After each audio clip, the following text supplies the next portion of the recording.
Hello everyone, welcome back to my channel. ఈరోజు మనం sociology అనే సబ్జెక్ట్లో కొన్ని ప్రాక్టీస్ బిట్స్ చూద్దాం.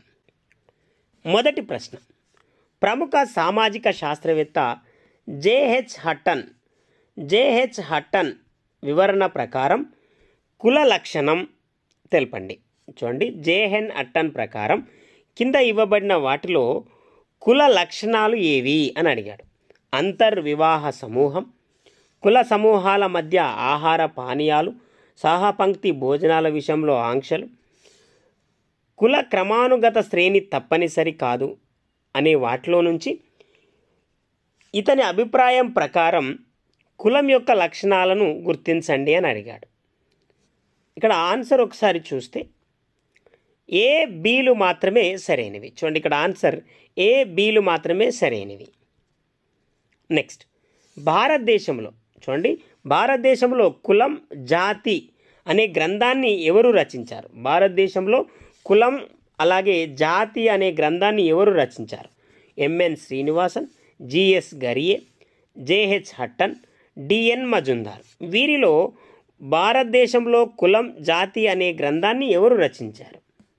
Answer GS గరియే. నెక్స్ట్, భారతదేశంలో కులం అనే గ్రంథాన్ని రచించింది ఎవరు? చూడండి, భారతదేశంలో కులం అనే గ్రంథాన్ని రచించింది ఎవరు? క్యాస్ట్ ఇన్ ఇండియా అనే పుస్తకాన్ని రచించింది ఎవరు అని అడిగాడు. చూడండి, జేహెచ్ హట్టన, శరత్ చంద్ర రాయ, అబే దుబాయిసా, నెస్ఫీల్డా.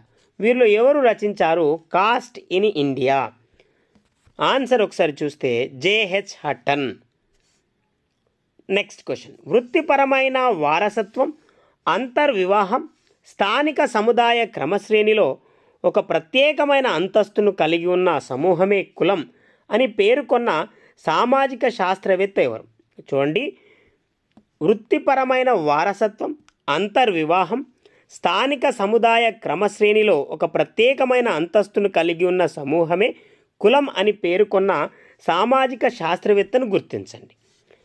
MN Srinivas, CH Cooley, DN Majumdar, Louis Dumont. ఇక్కడ ఆన్సర్ ఒకసారి చూద్దాం. చూడండి, ఆన్సర్ ఒకసారి చూస్తే ఎంఎన్ శ్రీనివాస్. నెక్స్ట్, కుల వ్యవస్థకు సంబంధించి ఎంఎన్ శ్రీనివాస్ రచనలు తెలపండి. చూడండి, ఇక్కడ ఇవ్వబడిన వాటిలో ఎంఎన్ శ్రీనివాస్ రచనలు తెలపండి. చూడండి, ఎంఎన్ శ్రీనివాసన్ యొక్క రచనలు: కూర్గులలో సమాజం, మతం, ది రిమెంబర్డ్ విలేజ్, ఆధిక్య కులం. వీటిలో ఏవి ఎంఎన్ శ్రీనివాసన్ యొక్క రచనలు? చూడండి, ఏవి ఎంపిక చేయమన్నాడు? ఆన్సర్ ఇక్కడ ఇవ్వబడినవన్నీ కూడా ఎంఎన్ శ్రీనివాస్ రచనలే. ప్లీజ్ ఫ్రెండ్స్, నేను మరొకసారి రిక్వెస్ట్ చేస్తున్నా, ఈ ఛానల్ మీకు యూస్ఫుల్గా ఉందని నేను భావిస్తున్నా. ప్లీజ్ ఫ్రెండ్స్, లైక్ చేయండి, షేర్ చేయండి, అలాగే సబ్స్క్రైబ్ చేయండి. నెక్స్ట్ క్వశ్చన్, జాజ్మాన్ విధానాన్ని చూడండి, జాజ్మాన్ విధానాన్ని ఒక రకమైన ఫ్యూడల్ విధానంగా పేర్కొన్న సామాజిక శాస్త్రవేత్త ఎవరు? జాజ్మాన్ విధానాన్ని ఒక రకమైన ఫ్యూడల్ విధానంగా పేర్కొన్న సామాజిక శాస్త్రవేత్త ఎవరు? ఇక్కడ ఇచ్చిన ఆప్షన్లు ఒకసారి చూస్తే Beidelman, William Wiser, JS Verma, William Daniel. వీరిలో ఎవరు జాజ్మాన్ విధానాన్ని ఫ్యూడల్ విధానంగా పేర్కొన్నారు? ఆన్సర్ ఒకసారి చూద్దాం. ఆన్సర్ బీడల్మన్. నెక్స్ట్, ఆధిక్య కులం. చూడండి, ఆధిక్య కులం వ్యక్తుల ఆధిక్యం వంటి భావనలను ఎస్సి దుబే తెలంగాణలోని ఏ గ్రామాన్ని అధ్యయనం చేసి వివరించాడు? చూడండి, ఆధిక్య కులం వ్యక్తుల ఆధిక్యం వంటి భావనలను ఎస్సి దుబే తెలంగాణలోని ఏ గ్రామాన్ని అధ్యయనం చేసి వివరించాడు? ఆప్షన్లు ఒకసారి చూస్తే జగిత్యాల, షాద్నగర్, శంకర్పల్లి, గంగదేవిపల్లి. ఏ గ్రామాన్ని అధ్యయనం చేసి వివరించాడన్నాడు? ఆన్సర్ షాద్నగర్. నెక్స్ట్ క్వశ్చన్, సమాజంలోని ఆర్థిక వ్యవస్థను ఆధారం చేసుకొని వ్యక్తుల్లో ఏర్పడిన అసమానతయే సామాజిక స్థరీకరణకు మూలమని పేర్కొన్నవారు? చూడండి, సమాజంలోని ఆర్థిక వ్యవస్థను ఆధారం చేసుకొని వ్యక్తుల్లో ఏర్పడిన అసమానతయే సామాజిక స్థరీకరణకు మూలమని పేర్కొన్నవారు ఎవరు? ఇక్కడ ఆప్షన్ చూస్తే Karl Marx, Engels, Mao, Lenin. వీరిలో ఎవరు అన్నారు అని పేర్కొన్నారు? Answer Karl marks. నెక్స్ట్, సామాజిక స్థిరీకరణ రూపం కానిది ఏది? చూడండి, ఇక్కడ ఇవ్వబడిన వాటిలో సామాజిక స్థిరీకరణ రూపం కానిది ఏది అని అడిగాడు. కులమా, సామాజిక వర్గమా, ఎస్టేటా, మతమా? ఏది సామాజిక స్థిరీకరణకు రూపం కాదు? ఆన్సర్ మతం. నెక్స్ట్ చూడండి, ఇక్కడ జతపరచమన్నాడు, గ్రంథాలు ఇచ్చాడు, జతపరచమన్నాడు. జతపరచండి. గ్రంథం, రచయిత. ఈ వైపు చూడండి గ్రంథాలు ఇచ్చాడు, ఈ వైపు రచయితలను ఇచ్చాడు. భారతదేశంలో కులం, జాతి, భారతదేశంలో కులం, చరిత్ర, కుల వ్యవస్థ, దాని పర్యవసానాలు, ఇండియన్ విలేజ్. ఈ వైపు చూడండి రచయితలను ఇచ్చాడు. చూడండి SC Dube, SV Ketkar, GS Ghurye, Louis Dumont. చూడండి, గ్రంథాలు, రచయితలను జతపరచమన్నాడు. భారతదేశంలో కులం, జాతి, భారతదేశంలో కులం, చరిత్ర, కుల వ్యవస్థ, దాని పర్యవసానాలు, ఇండియన్ విలేజ్. రచయితల్ని జతపరచమన్నాడు. ఆన్సర్ ఒకసారి చూస్తే ఆప్షన్ 3 అనేది సరైన జత.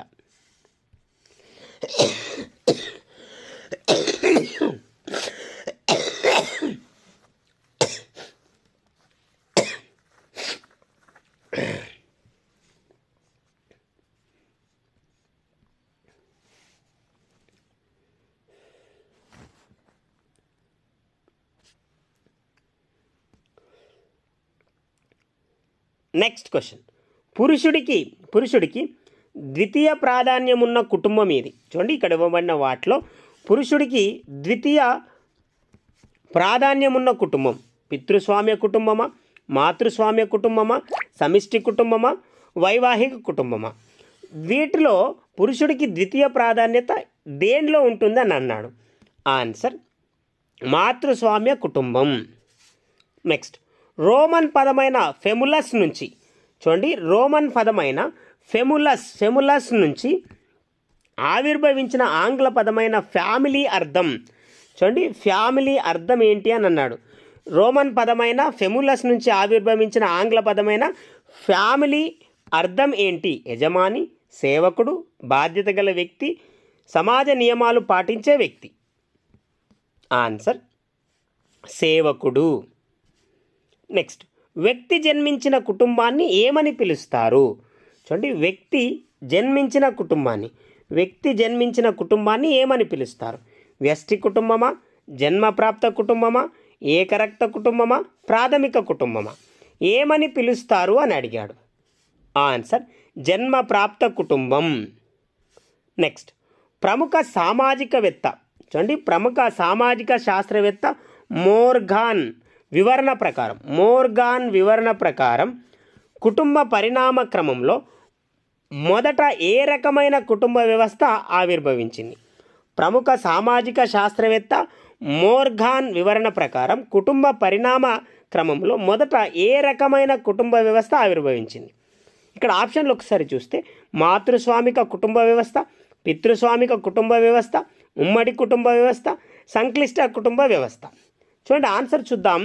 ఆన్సర్ ఒకసారి చూస్తే మాతృస్వామిక కుటుంబ వ్యవస్థ. నెక్స్ట్, భారతీయ సమాజంలో చూడండి, భారతీయ సమాజంలో కుటుంబం రకాలేవి? చూడండి, ఇక్కడ భారతీయ సమాజంలో కుటుంబ రకాలు అడిగాడు. ఇక్కడ రకాలేవి? మాతృస్వామ్య కుటుంబం ఇచ్చాడు, పితృస్వామ్య కుటుంబం ఇచ్చాడు, ఉమ్మడి కుటుంబం, ప్రాథమిక కుటుంబం. వీటిలో ఏవి అని గుర్తించమన్నాడు. ఆన్సర్ ఒకసారి చూస్తే ఏబిసిడి, అనగా ఇక్కడ ఇవ్వబడినవన్నీ కూడా భారతీయ సమాజంలోని కుటుంబంలో రకాలు. నెక్స్ట్, మాండెల్బమ్.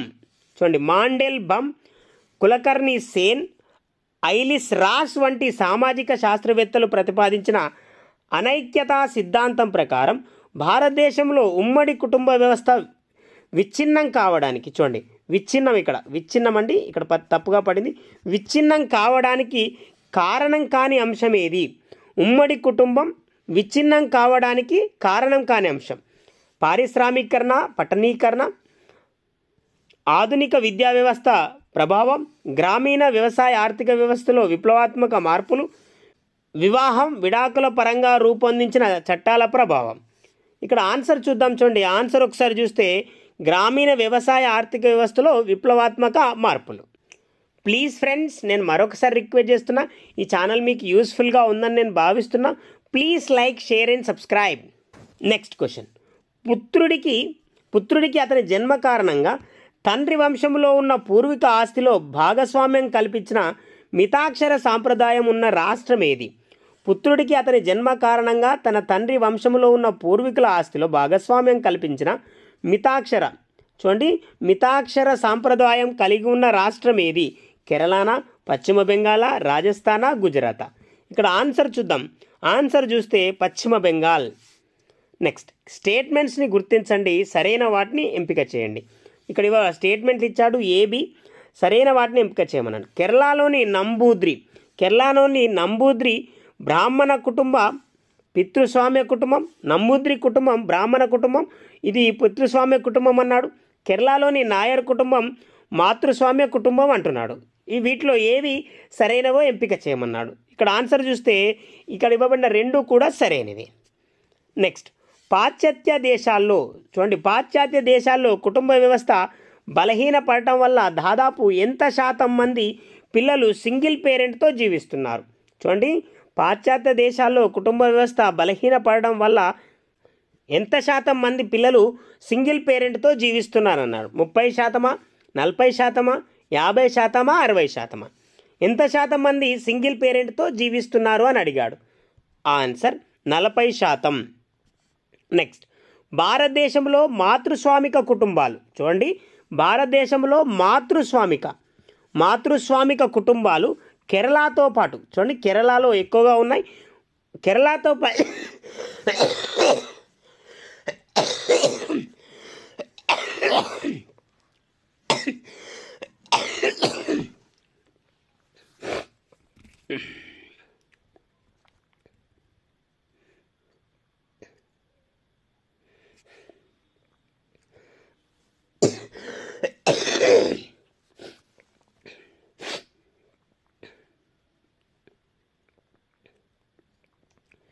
కేరళతో పాటు ఏ రాష్ట్రంలో ఎక్కువగా కనపడతాయని అడిగాడు.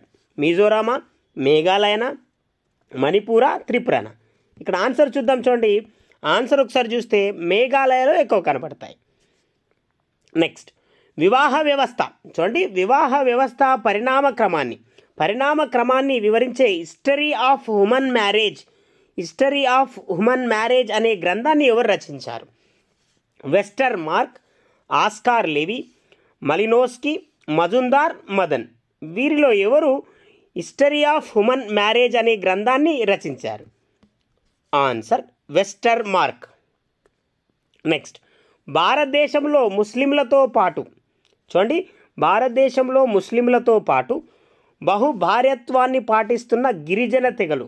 చూడండి, బహుభార్యత్వాన్ని పాటిస్తున్న గిరిజన తెగలు ఏవి అని అడిగాడు. నాగా గోండు కోయానా, నాగా కోండు బైగానా, కాశీ నాగా ఎరుకలన, నాగా జైంతియానా, బంజారా? ఏవి భారతదేశంలో ముస్లింలతో పాటు బహుభార్యత్వాన్ని పాటిస్తున్నాయని అడిగాడు. ఇక్కడ ఆన్సర్ నాగా గోండ్ బైగా తెగలు. నెక్స్ట్, హిందూ సాంప్రదాయం ప్రకారం యజ్ఞయాగాలతో పౌరోహిత్యం వహించే పురోహితునికి తన కుమార్తెనిచ్చి జరిపే వివాహం ఏది? హిందూ సాంప్రదాయం ప్రకారం యజ్ఞయాగాలతో పౌరోహిత్యం వహించే పురోహితునికి తన కుమార్తెనిచ్చి జరిపే వివాహాన్ని ఏమంటారు? బ్రాహ్మణ వివాహమా, ప్రజాపత్య వివాహమా, దైవ వివాహమా, అసుర వివాహం? ఏమంటారు అని అడిగాడు. ఆన్సర్ దైవ వివాహం. నెక్స్ట్, ముస్లిం పురుషులు విడాకులు పొందడానికి అనుమతించిన చట్టం ఏది? షరియత్ చట్టం 1937, పర్సనల్ లా యాక్ట్ 1939, షరియత్ చట్టం 1948, ఇస్లామిక్ చట్టం 1956. వీటిలో ఏది ముస్లిం పురుషులు విడాకులు పొందడానికి అనుమతించింది? ఆన్సర్ షరియత్ చట్టం 1937.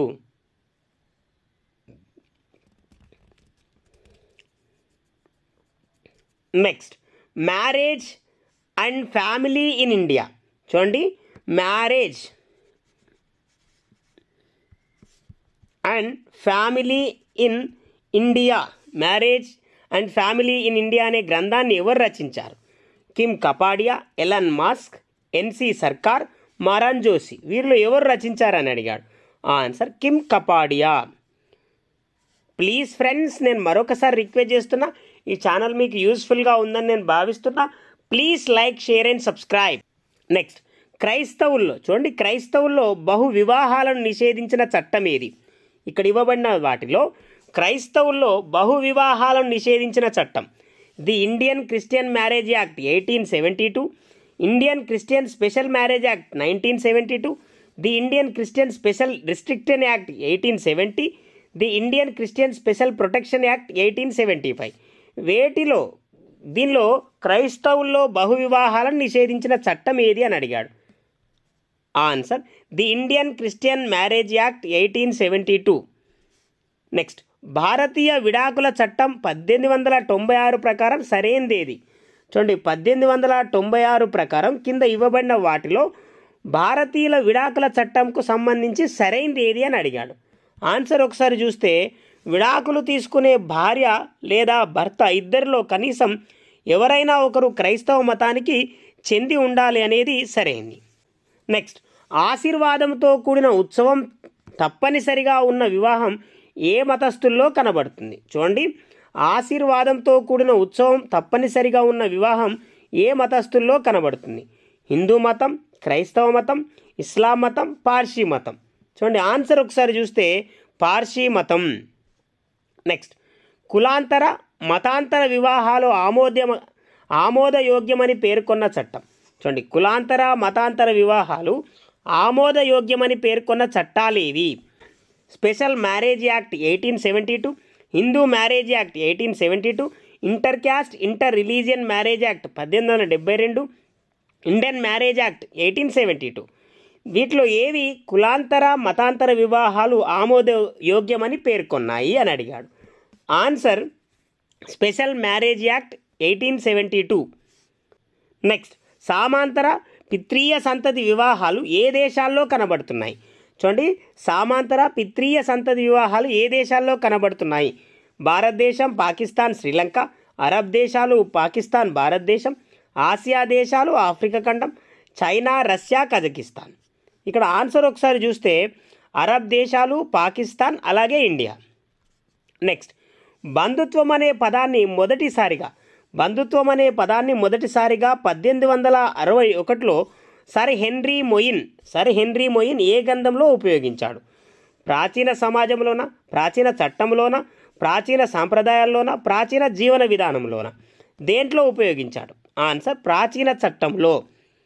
నెక్స్ట్, బంధుత్వం, ఇక్కడ స్టేట్మెంట్స్ ఇచ్చాడు, సరైనది గుర్తించమన్నాడు. బంధుత్వంకి సంబంధించిన స్టేట్మెంట్స్ ఇచ్చాడు. చూడండి ఫ్రెండ్స్, వీటిలో సరైనది ఎంపిక చేయమన్నాడు. రక్త సంబంధం ద్వారా సంక్రమిస్తుంది, బంధుత్వం అనేది రక్త సంబంధం ద్వారా సంక్రమిస్తుందన్నాడు. వైవాహిక సంబంధం ద్వారా సంక్రమిస్తుందన్నాడు. సామాజిక ఆమోదంతో చట్టబద్ధంగా దత్తత తీసుకోవడం వల్ల సంక్రమిస్తుందన్నాడు. ఆస్తి సంక్రమణ ద్వారా సంక్రమిస్తుంది అన్నాడు. చూడండి, ఇక్కడ ఏది బంధుత్వానికి సంబంధించి సరైనవి అడిగాడు. ఆన్సర్ ఒకసారి చూస్తే ఏ, బి, సి మాత్రమే సరైనవి. నెక్స్ట్, మెక్లెనన్ 1865లో రచించిన ఏ గ్రంథంలో మాతృవంశీయ సంబంధాలను పరిశీలించి బంధుత్వ ప్రాముఖ్యతను వివరించాడు? మెక్లెనన్ 1865లో రచించిన ఏ గ్రంథంలో మాతృవంశీయ సంబంధాలను పరిశీలించి బంధుత్వ ప్రాముఖ్యతను వివరించాడు? ఆన్సర్ ఆదిమ వివాహం. నెక్స్ట్, ఒక వ్యక్తి మరొక వ్యక్తితో మాట్లాడుతున్నప్పుడు మరో బంధువు గురించి చెప్పేటప్పుడు ఉపయోగించే బంధుత్వ పదాన్ని ఏమంటారు? ఆన్సర్ అన్వయ పదం. నెక్స్ట్, బంధుత్వ పరిభాషలో చూడండి, బంధుత్వ పరిభాషలో అతి దగ్గరి సంబంధం ఉన్న బంధువులకు ఉపయోగించే రెండు ప్రాథమిక పదాలు కలిసి ఏర్పడే పదం ఏది? ఆన్సర్ వ్యుత్పన్న పదం. ఇవి ఫ్రెండ్స్ సోషాలజీలో కొన్ని ప్రాక్టీస్ బిట్స్ మీకు యూస్ఫుల్గా ఉన్నాయని నేను భావిస్తున్నా ఫ్రెండ్స్. ప్లీజ్ ఫ్రెండ్స్ లైక్ చేయండి, షేర్ చేయండి, అలాగే సబ్స్క్రైబ్ చేస్తారని ఆశిస్తున్నా. Thank you very much guys.